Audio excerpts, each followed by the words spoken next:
అందరికీ praise the lord అండి. అందరూ బాగున్నారండి. బాగుండాలని కోరుకుంటూ ఈరోజు దేవుని యొక్క మాటలండి. దావీదు కీర్తన 63 3, 4, 5 వచనాలండి. నీ కృప జీవము కంటే ఉత్తమము, నా పెదవులు నిన్ను స్తుతించును. నా మంచం మీద నిన్ను జ్ఞాపకము చేసుకొని రాత్రి జాముల యందు నిన్ను ధ్యానించినప్పుడు కొవ్వు మెదడు నాకు దొరికినట్లుగా నా ప్రాణము తృప్తి పొందుచున్నది.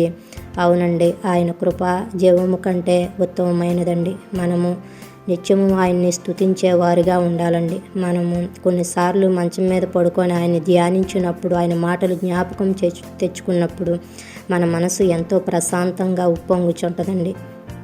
మరి ఆయన చేసే కార్యాలే కానివ్వండి, ఆయన చేసిన మేలులే కానివ్వండి, అలాగే ప్రతి కీడు నుండి, ప్రతి అపాయము నుండి మనల్ని తప్పించే విధానమే కానండి మనం జ్ఞాపకం చేసుకొని ఆయన మనకి బహుదగ్గరగా ఉన్నాడు అన్న సంతోషము మనల్ని కొవ్వు మెదడు దొరికినంత మన ప్రాణము తృప్తి పొందుచుంటుందండి.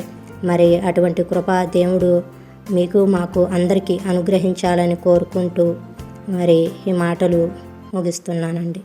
Praise the lord.